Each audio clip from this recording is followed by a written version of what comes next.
Assalamualaikum warahmatullahi wabarakatuh. Salam rahayu, rahayu, rahayu. Jumpa lagi dengan saya di channel New ID Cellular Tutorial. Di kesempatan kali ini ada servisan yaitu Oppo A37 dengan tertulis mati, disuruh untuk pengecekan, dan ada saran sama pelanggan kalau ongkosnya mahal itu tidak usah diperbaiki. Dan sengaja saya coba untuk pengecekan dulu karena di bagian tombol on off itu tidak bisa berfungsi, teman-teman.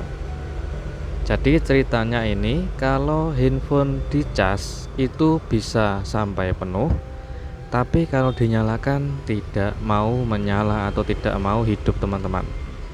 Oke, saya kondisikan menggunakan charger. Kita tunggu sebentar untuk melihat persentase baterainya. Oke, untuk persentase baterainya ini full ya teman-teman, sudah terisi penuh. Oke, kita coba tekan tombol on off-nya, sama sekali tidak ada respon. Apabila dicas atau kita colokan menggunakan charger, itu bisa terkoneksi dengan normal. Namun untuk handphone ini sama sekali tidak bisa dinyalakan, teman-teman. Jadi untuk persentase baterainya sudah terisi penuh. Kita tekan tombol power, sama sekali tidak respon atau tidak mau menyala handphonenya. Sekarang kita coba untuk membongkarnya dulu, yaitu untuk pengecekan lebih detail kerusakannya ada di bagian mana. Karena untuk di bagian tombol on off, saat kita tekan sama sekali tidak ada respon untuk handphone bisa menyala. Oke, kita buka dulu untuk di bagian backdoor, dan kita akan coba untuk pengecekan terlebih dahulu. Untuk baterainya sudah pernah diganti, teman-teman. Dan di bagian ini kita coba untuk pengecekan, yaitu di bagian switch mata tombol fleksibel on off atau tombol powernya. Agak sedikit kotor. Kita coba untuk cek lebih detail apakah permasalahan ada di bagian fleksibel tombol atau ada permasalahan yang lainnya. Oke, kita lepas dulu untuk stiker warna hitam yang menutupi pada switch mata tombol fleksibelnya. Oke, bentuknya seperti itu. Kita coba lepas dulu, yaitu fleksibel kita lepas dulu dari frame, karena fleksibelnya ini nempel ke bagian frame. Kita coba pelan-pelan saja untuk melepas lemnya atau double tip ke bagian tombolnya. Oke, bentuknya seperti itu ya teman-teman untuk switch mata tombol on off atau tombol powernya. Setelah kita cek, kelihatannya masih bagus, tidak ada korosi ataupun tidak ada permasalahan di bagian tombolnya. Kita pasang kembali dan kita coba nyalakan tombol power, atau kita menyalakan handphonenya menggunakan fleksibel tombol on off-nya. Apakah bisa menyala atau tidak, teman-teman? Oke, ternyata handphone bisa menyala tanpa menggunakan tombol yang ada di bagian backdoor. Jadi saya nyalakan menggunakan, langsung kita tekan di bagian switch mata tombol power yang ada di bagian fleksibel tombolnya. Oke, kita tunggu beberapa menit kemudian hingga sampai menu.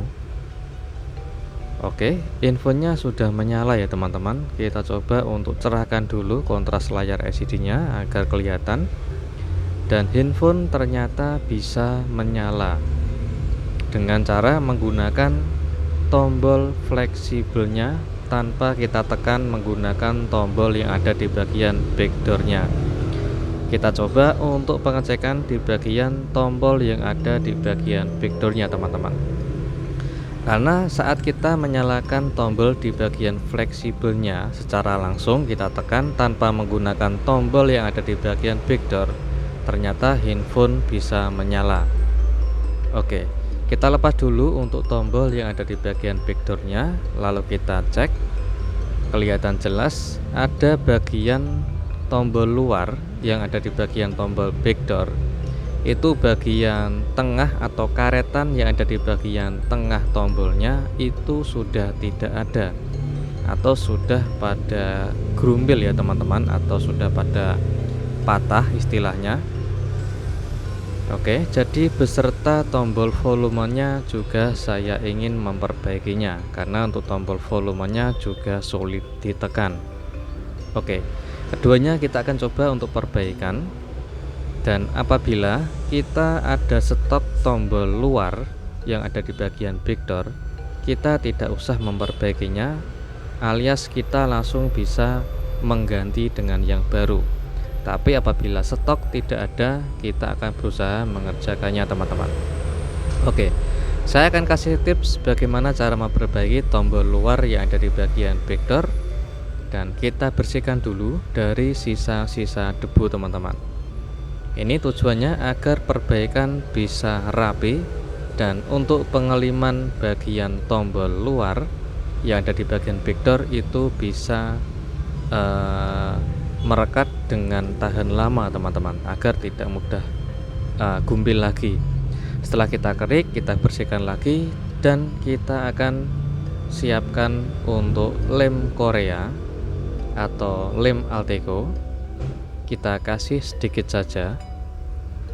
Oke, seperti ini cairannya, yaitu lem Alteco atau lem Korea. Kita gunakan lem secukupnya saja. Oke, kita teteskan ke bagian tombol tengahnya, dan kita diamkan hingga kering dulu teman-teman. Oke, seperti itu bentuknya apabila kondisinya sudah kering. Jadi kalian apabila kepengen mungkin agak kurang tebal, kalian bisa menggunakan bahan-bahan seperti lainnya teman-teman. Oke, langkah selanjutnya kita akan perbaiki di bagian tombol volumenya. Ini adalah bagian tombol luar volume yang ada di bagian backdoor teman-teman.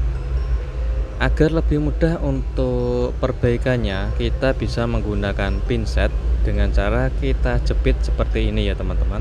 Dan jangan lupa untuk kita bersihkan dulu dari sisa-sisa debu, dan kita bisa kerik dulu di bagian sisa-sisa kerak atau sisa-sisa kotoran yang terdapat di bagian tombol luarnya.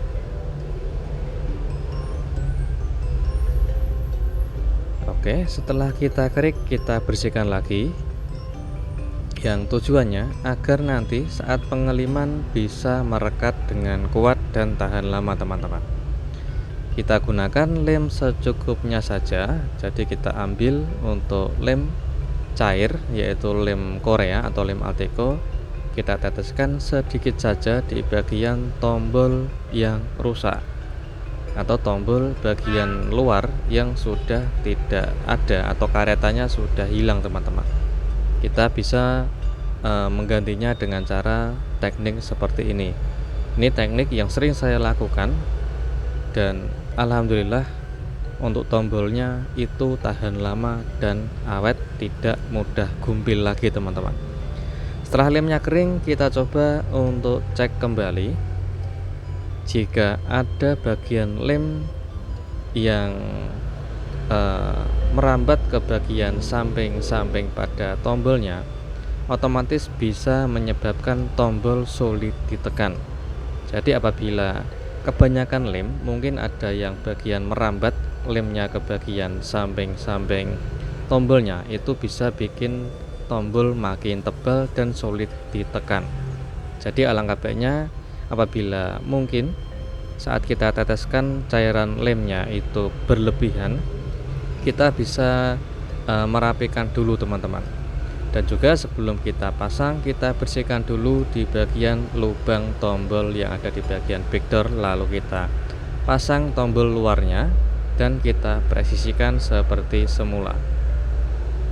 Jangan sampai kebalik ya teman-teman, karena arahnya itu berbeda. Apabila pemasangannya itu kebalik, nanti tombolnya tidak bisa ditekan dengan normal.